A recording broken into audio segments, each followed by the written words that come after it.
Cette fille a passé 13 ans attachée à une chaise dans une chambre.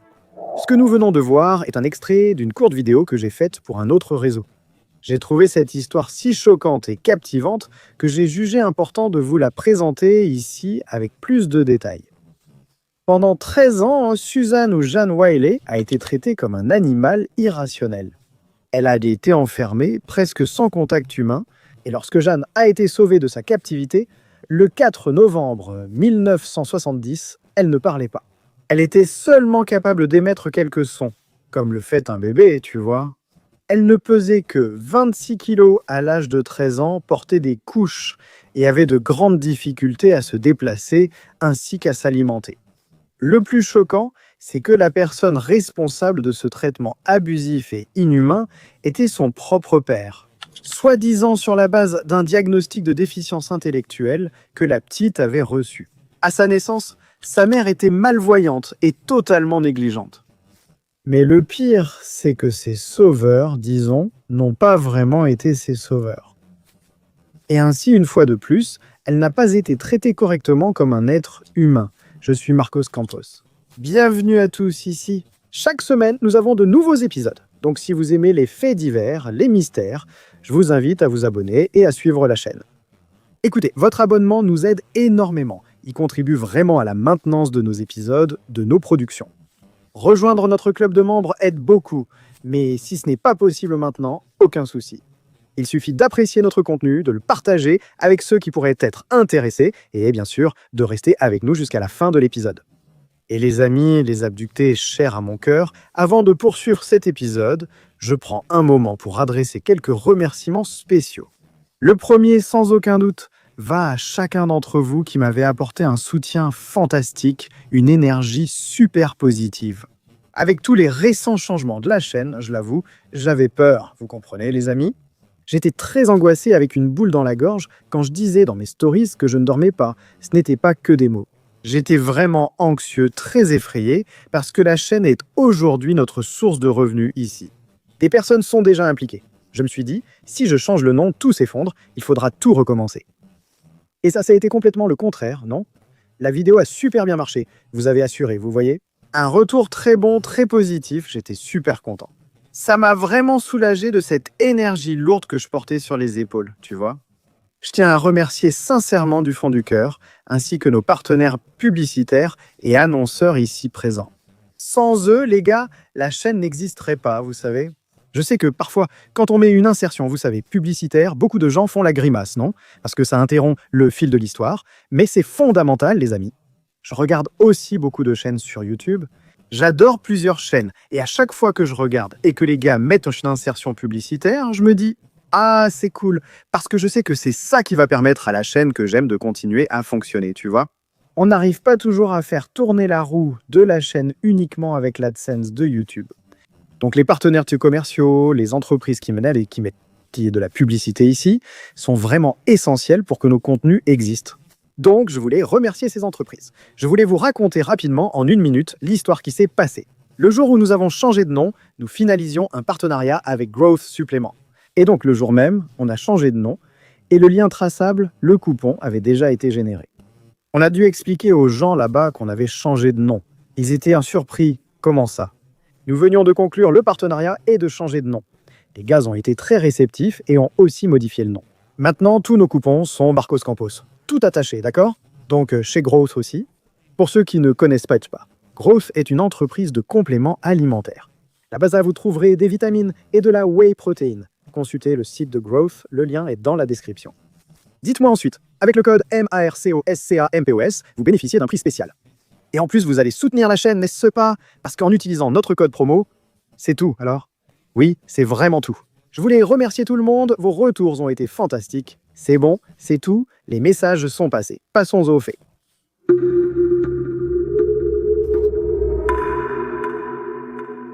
L'histoire de Jeanne Wiley est, sans aucun doute, l'une des plus tristes que j'ai jamais racontées ici. Je suis tombé sur cette affaire il y a quelques jours quand je faisais des recherches pour les épisodes, n'est-ce pas ? Des histoires pour les épisodes. Et la cruauté avec laquelle la vie de cet enfant, de cette fille, a été traitée m'a vraiment touché, vous savez, les amis. Je ne sais pas si c'est parce que je suis père, et qu'après être devenu père, je suis devenu plus sensible. Mais cette histoire est vraiment trop triste. Alors préparez-vous, parce que ça va vraiment vous serrer la gorge, d'accord? J'ai donc fait cette courte vidéo vue au début de l'épisode, trouvant l'idée bonne. J'en ai parlé avec Eliana. J'ai pensé qu'il serait bien de faire une histoire plus complète, pleine de détails, et de la partager ici avec vous. Alors, nous avons enquêté sur les origines de cette conduite perverse de la part des responsables de Jeanne. Tu sais, ce n'est pas nouveau, d'accord?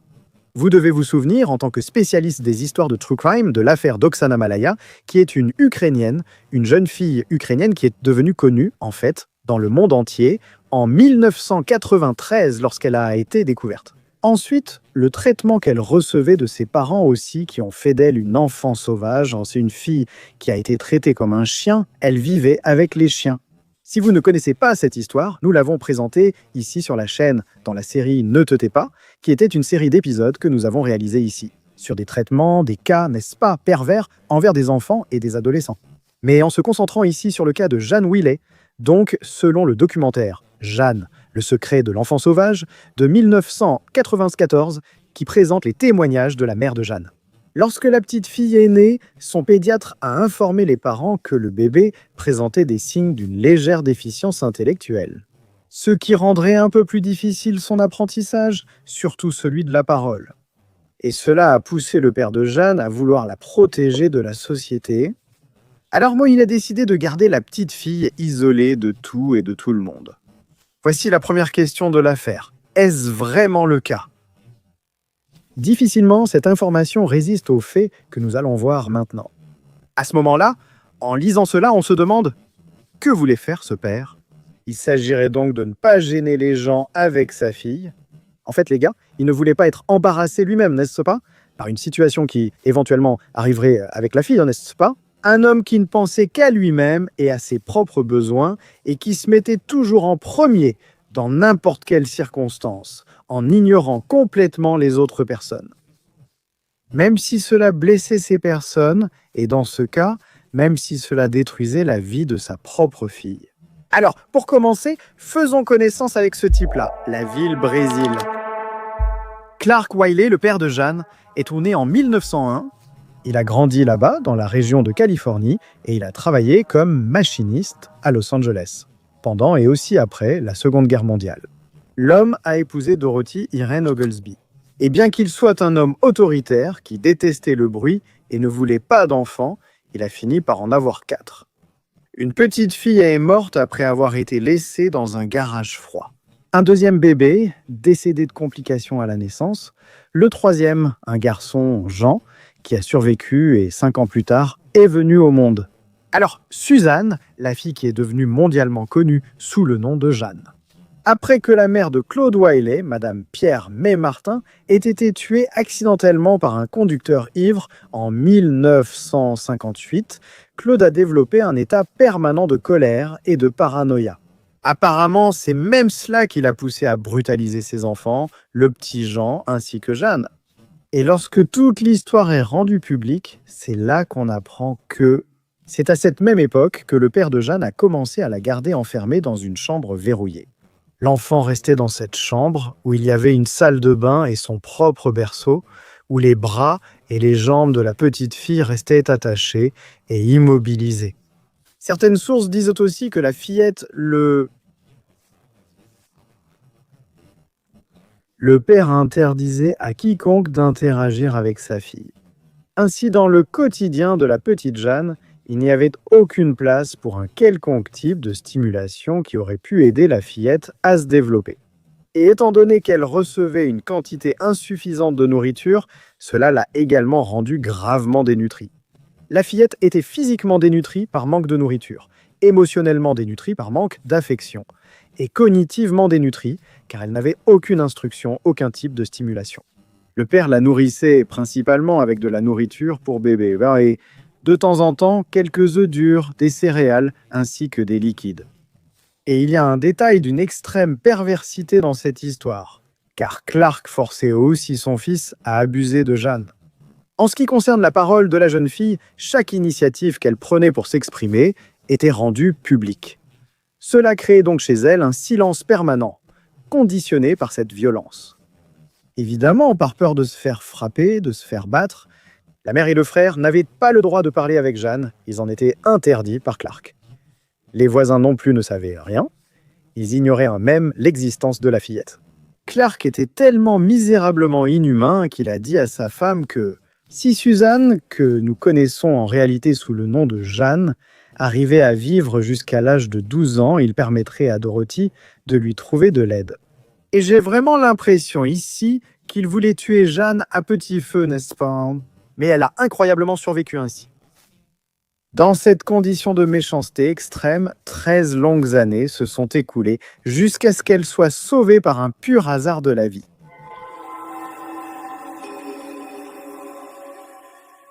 Dorothée a finalement décidé de quitter Clark et a emmené Suzanne avec elle. Heureusement, elle est allée vivre avec sa propre mère dans la ville voisine, Monterey Park. La femme a aussi essayé de demander de l'aide pour les personnes malvoyantes et elle a pensé qu'elle pourrait peut-être demander une assistance pour sa fille, qui était dépendante. En octobre 1970, à la découverte de la situation, Jeanne Wiley était si sous-alimentée qu'elle semblait avoir 3 ou 7 ans, soit la moitié de son âge réel. Ce jour-là, la mère et la fille sont entrées dans un bureau des services sociaux du comté de Los Angeles. Comme la femme souffrait de cataracte, qui la rendait partiellement aveugle, elle cherchait un soutien pour son handicap. Elle est entrée au mauvais endroit. Et elle a donc, sans le vouloir disons, emmené sa fille à une réunion d'assistants sociaux. L'enfant marchait de façon très désordonnée, elle croisait les mains devant son corps, elle ne pouvait pas parler, elle faisait ses besoins n'importe où, elle salivait et crachait involontairement. Jeanne n'était pas capable de fixer son regard ou d'étendre complètement les membres de son corps. Jeanne se touchait parfois intimement sans se soucier de la présence des autres. Et bien qu'elle soit parfois contrariée par certaines situations, et même en colère, elle ne pleurait jamais. La fille de 13 ans semblait ne comprendre que son propre nom et 2 phrases « Arrête ça et ça suffit ». En résumé, les professionnels présents à ce moment-là ont été stupéfaits par l'état physique, émotionnel et psychologique de l'enfant. Au début, ils ont pensé que Jeanne pouvait avoir un certain degré d'autisme, mais ils ont rapidement découvert que tout avait été conditionné par le comportement et les abus. Peu après, les médecins ont confirmé son décès. Elle avait du mal à avaler ou mâcher. Depuis l'enfance, il lui était interdit de pleurer, parler ou faire du bruit. Sinon, elle était battue par son propre père qui lui grognait dessus dans ces situations, comme un chien enragé. Les gars, c'est une situation que seuls ceux qui ont des enfants peuvent vraiment comprendre. Imaginez votre enfant dans une telle situation, un homme comme ça, faisant ça. C'est vraiment déchirant. Un enfant, franchement, la pauvre. Quand vous voyez les vidéos des traitements qu'elle a reçus, vous voyez que c'était une enfant tout à fait capable de se développer. Tu vois? Quand la psychologue et sa professeure lui parlent, elle imite les sons, elle passe la main, tu vois qu'elle est en train de découvrir le monde. Et alors, quand tu penses à cette situation, à cette chambre sombre où elle était attachée, où elle faisait ses besoins, ça devait avoir une odeur horrible. N'est-ce pas vraiment une odeur d'inhumanité? Et il n'y a peut-être pas d'autre façon de l'exprimer. Mais enfin, les gars, face à cette vérité choquante, Jeanne a été emmenée dans un hôpital pour enfants, où des médecins et des chercheurs ont commencé à s'occuper d'elle et à lui faire passer plusieurs tests. Ils pensaient qu'elle pourrait encore apprendre à parler et se développer normalement. Les soins de l'enfant ont été partagés entre plusieurs professionnels. Susan Curtis, qui était une spécialiste en linguistique, s'est occupée du développement du langage de Jeanne. James Kent, qui est psychologue, s'occupait du développement émotionnel de la fillette. Jay Shirley est une psychiatre et elle restait là avec son équipe, réalisant des examens pour évaluer la santé mentale de l'enfant après tout cet isolement. Les résultats ont montré des schémas cérébraux anormaux, mais il n'a pas été possible de déterminer si cela était dû à cette supposée déficience congénitale ou aux années de souffrance. Si l'on pense qu'il existait effectivement cette condition innée, il est certain que le traitement dégradant a dû tout aggraver. Regarde, c'est un mélange de tout ça, non? Au début, la fille ne pouvait dire que des mots comme bleu, orange, maman et va. Et la plupart du temps, elle restait silencieuse. Si on la forçait à parler, elle urinait ou déféquait sur elle-même, ce qui montrait une grande insécurité, une peur extrême et aussi du stress. À l'époque où cette histoire est apparue pour la première fois, elle a été largement diffusée dans des dizaines de journaux aux États-Unis et aussi en Grande-Bretagne. Les noms complets des parents et des enfants ont été utilisés, y compris leur adresse. Il n'y a eu aucune tentative de cacher des détails de leur vie à cette époque, ni de protéger l'identité de la fillette. Bien au contraire. Et les journalistes et rédacteurs locaux ont même remporté des prix de journalisme pour toute cette couverture. Quant à moi, je vais parler de ce que toute cette couverture a peut-être provoqué dans la vie de Senior Clark. N'oubliez pas, c'est lui le responsable. Mais en parlant d'abord du traitement de Jeanne, elle a surmonté beaucoup d'obstacles et a appris environ 100 mots la première année où elle a été suivie. Elle a aussi montré un grand intérêt pour comprendre et apprendre plus. C'est pourquoi Jeanne est allée vivre avec Jean Butler, qui était sa professeure à l'époque, puis elle est allée vivre avec le couple David et Marilyn Higler. Là-bas, elle a poursuivi sa progression. Grâce au dévouement de ces personnes, et avec le temps, Jeanne a appris à exprimer des sentiments et à utiliser le langage pour décrire des événements passés ainsi que des idées abstraites. Cependant, la jeune fille avait encore parfois des colères, et les soins que Jeanne a reçus lorsqu'elle a été retrouvée étaient très complexes. Car il y avait certains conflits d'intérêts concernant la manière dont les professionnels géraient cette affaire, même s'ils n'ont pas totalement réussi. Nous pouvons considérer que les efforts de l'équipe de rééducation ont été importants pour l'intégration de Jeanne dans la société et pour la conquête de son autonomie. Mais surtout parce qu'ils représentent un progrès dans son développement cognitif. Quand on compare aux 13 années d'abandon total pendant lesquelles elle a vécu enfermée et isolée par son père. Même avec toute la répercussion de l'affaire et l'intérêt de la communauté scientifique, les progrès de Jeanne n'ont malheureusement pas atteint les attentes. Les chercheurs se sont alors divisés entre ceux qui croyaient qu'elle avait une déficience intellectuelle depuis la naissance et ceux qui pensaient que les abus avaient causé des dommages irréversibles. Après presque 4 ans, le financement du gouvernement pour toute cette recherche avec elle a été coupé en 1974, en raison donc du manque de résultats concrets. Les Higler, ce couple qui avait accueilli Jeanne, l'ont ensuite laissée, cessant d'être ses parents adoptifs.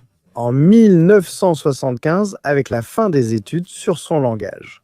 Les principales conclusions étaient que l'acquisition du vocabulaire n'avait pas de date limite, mais que la compréhension de la grammaire. Enfin, les gars, cette question de former des phrases, des mots, c'était une situation très complexe pour l'enfant. Cette fenêtre de développement semble être limitée entre 5 et 10 ans, et les aspects criminels de l'affaire ont également été clôturés parallèlement. Regardez donc. Clark Wiley, 69 ans, a été dénoncé par sa femme pour maltraitance sur enfant. Cependant, le jour de son arrestation, précisément le 20 novembre 1970, il s'est donné la mort avec une arme à feu, alors qu'il était encore chez lui. Et c'est son fils, John, qui avait 18 ans à l'époque, qui a découvert le corps de son père. Clark a laissé derrière lui une lettre d'adieu avec la phrase suivante entre guillemets. « Le monde ne comprendra pas ». Je me demande, que vouliez-vous que le monde comprenne, n'est-ce pas, monsieur Clark ? Tu te rappelles que j'ai mentionné Monsieur Clark plus tôt. Toute cette histoire de couverture médiatique, c'était bien ça? Ou bien qu'est-ce qui a fait qu'il n'a pas supporté? Il a soumis sa fille pendant 13 ans à une situation qu'on ne peut même pas décrire avec des mots. On peut à peine imaginer la souffrance de cette fille, mais on n'arrive même pas à approcher tout ce qu'elle a enduré. Il n'a même pas réussi à supporter 1 an le poids de la société sur lui, découvrant le monstre qu'il était. De plus, la mère de Jeanne a également affirmé avoir subi des abus de la part de son mari. Elle avait une grave déficience visuelle, comme je l'ai déjà dit. Et enfin, elle a été innocentée des accusations de mauvais traitement. Et par la suite, elle a même essayé d'élever sa fille. Quand Jeanne avait déjà 18 ans, c'est à ce moment-là qu'elle est retournée sous la garde de sa mère. Mais la mère de Jeanne a ensuite dit qu'elle n'y était pas parvenue. N'est-ce pas ? Malgré les circonstances, elle a gardé le contrôle mais n'a pas pu s'occuper de sa fille. Elle a également poursuivi les chercheurs, affirmant que le bien-être de Jeanne avait été négligé. Et malheureusement sans mère et sans les chercheurs. Jeanne a commencé à vivre dans des familles d'accueil où elle a subi de nouveaux abus et est retombée dans un silence complet. En janvier 1978, la mère de Jeanne a interdit toutes les observations scientifiques et les tests sur sa fille. Et on sait peu de choses sur ces circonstances depuis lors. Son lieu actuel est inconnu, bien qu'on pense qu'elle vive sous la tutelle de l'État de Californie. En effet, il a été rapporté en 2016 qu'elle vivait dans une institution d'État, où elle approchait de son 60e anniversaire. Jean, son frère, survivant lui aussi de maltraitance, a vu sa sœur pour la dernière fois en 1982. Et Dorothy Irene Oglesby, la mère de Jeanne, est décédée en 2003. Les psychologues et linguistes débattent encore aujourd'hui du cas de Jeanne. Et il existe un intérêt particulier, tant académique que médiatique, pour son développement, ainsi que pour les méthodes de l'équipe de recherche. En particulier, les scientifiques ont comparé Jeanne à d'autres cas de retard dans le développement psychologique et d'acquisition tardive du langage. Comme par exemple le cas d'Oksana, qui a été mentionné au début de l'épisode, et aussi le cas de Victor de l'Aveyron, qui était un garçon français retrouvé entre 1798 et 1799, présentant toutes les caractéristiques d'un enfant sauvage. Le film Mockingbird Don't Sing, sorti en 2001, était basé sur l'histoire de Jan Wiley. Un récit lamentable de maltraitance paternelle, avec des conséquences extrêmes qui ont limité à jamais le développement de la fillette. Et ils l'ont même placée au centre de diverses expériences, de disputes scientifiques, comme si elle était un cobaye. La docteure Suzanne Curtis a analysé ce qui suit sur Jeanne. Ouvrez les guillemets. Mais est-ce seulement le langage qui fait de nous des êtres humains ? C'est une question compliquée, car je crois qu'il est possible de savoir très peu de choses sur le langage. Et pourtant, être un être humain à part entière, capable d'aimer. Construire des relations interpersonnelles et interagir avec le reste du monde. Et Jeanne interagissait définitivement avec le monde. Fin de citation. Et en profitant même de cette remarque de la docteure, sans aucun doute, c'est vraiment que j'ai dit. Quand on regarde attentivement les vidéos qui montrent le traitement auquel Jeanne était soumise, les traitements. C'était une enfant parfaitement capable de se développer. Elle avait un regard triste, mais qui, au fond, gardait, vous savez, une innocence d'enfant et qui pouvait se développer. Il y a même une scène triste qui la montre. Quand les chercheurs annoncent la mort de son père, elle regarde tristement, le visage vide fixant au loin. Et puis, elle se tourne vers l'obscurité, mais elle est dans un couloir. Enfin, quelle histoire triste, n'est-ce pas, les amis? Quelle histoire vraiment triste! Je vous ai dit que c'est l'une des plus tristes que j'ai racontées, parce que, en fait, c'est vrai. J'espère que vous avez apprécié notre contenu d'aujourd'hui. Si ça vous a plu, laissez un like, abonnez-vous à la chaîne si ce n'est pas déjà fait, et si vous le pouvez, rejoignez notre club de membres. Voilà. Merci beaucoup pour votre compagnie, bisous du roux, à bientôt pour le prochain épisode.